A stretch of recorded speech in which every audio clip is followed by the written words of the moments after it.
Figurative language devices and other imagery techniques make writing more interesting. In this lesson, we're going to take a look at these literary devices. These are known as figurative language devices because they involve expressions that are not meant to be taken literally. These two literary devices aren't exactly figurative language. However, they help writers in a similar way.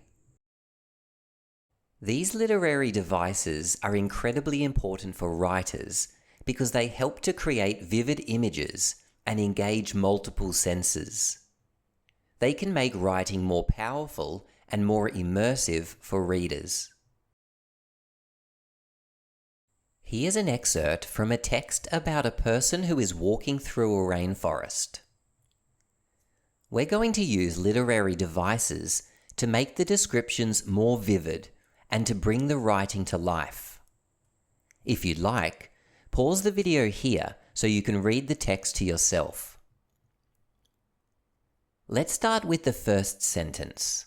It says, "Rain fell softly." At the moment, the adjective softly describes how the rain fell. I'm going to use a simile to describe it instead. A simile compares two different things to highlight similarities. They use the words like or as. Here are a few I could use. I'm going to use this simile. Rain fell like a delicate veil. I think this simile conveys the softness and elegance of the rain. It gives a better description than rain fell softly. Let's add it in. Next, I've spotted a couple of places we could use alliteration. Alliteration is where consecutive words, or words close to one another in a sentence, begin with the same sound. Instead of "the trees rose high above him," I'm going to say "the trees towered above him." By using the verb towered with trees, I've made use of alliteration. I'm also going to add alliteration to the last paragraph. In this sentence, "The wind blew strongly through the trees." Instead of blew strongly, I could say "the wild wind blew strongly." Or instead of blew, I could say whipped. The wind whipped through the trees. Or even, the wild wind whipped. In each, I'm repeating the consonant sound from the word wind. I'm going to use "the wind whipped through the trees." Alliteration can be used to add a musical element or emphasis to text. What do you think? Did the alliteration help add something to the writing? Next, I'm going to improve the second paragraph with figurative language. I'm going to add a metaphor to the first sentence to describe the vines. Metaphors are like similes in that they compare two different things to highlight a similarity. However, they don't say that something is like something else. They say that one thing is another thing. Here's my metaphor. He pushed aside a thick curtain of vines. In my metaphor, I'm saying that the vines are a curtain. What image does this create for you? I'm hoping that the reader will picture the vines as a dense, obstructive barrier that William has to move through, much like pushing aside a heavy curtain.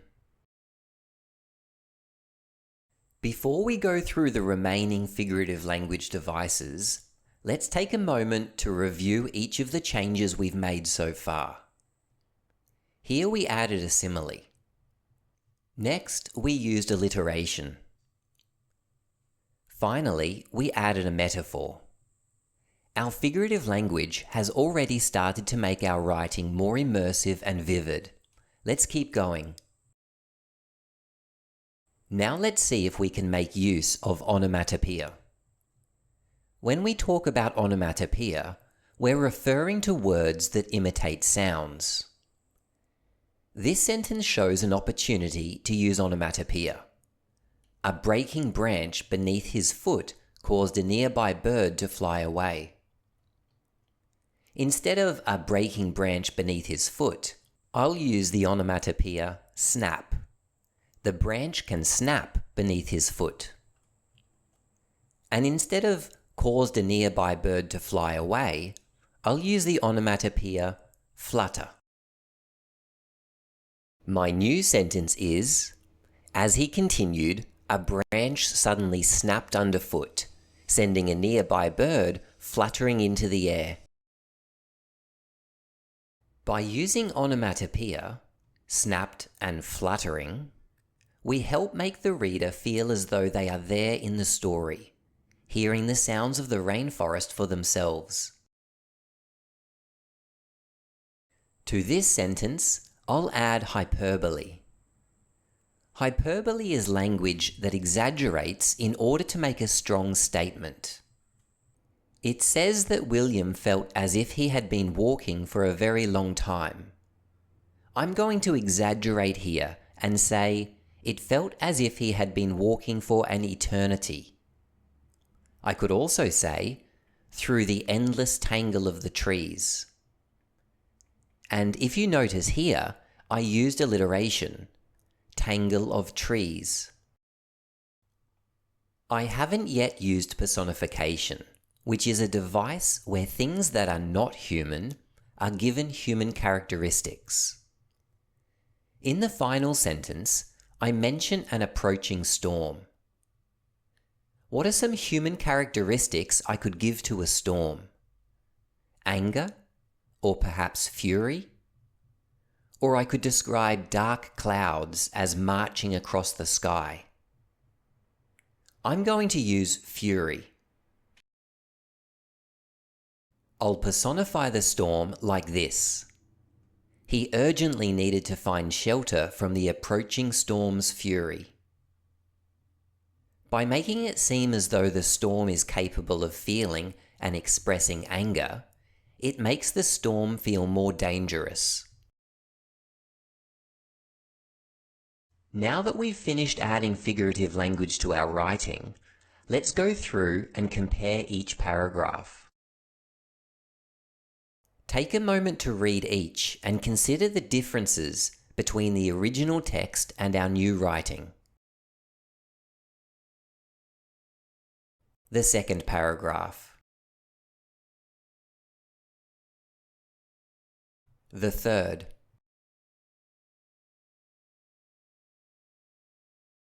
And the final paragraph. By adding the figurative language and imagery devices, we have created a text that is much more immersive for the reader. Now it's your turn to have a go at using figurative language and imagery. Here's a new text, and here are the literary devices you might like to use. You don't need to use each of them. And don't overuse figurative language. While it can add depth and creativity, overusing figurative language can make writing confusing or difficult to follow. I'd love to see your writing in the comments below. I hope to see you soon for the next lesson.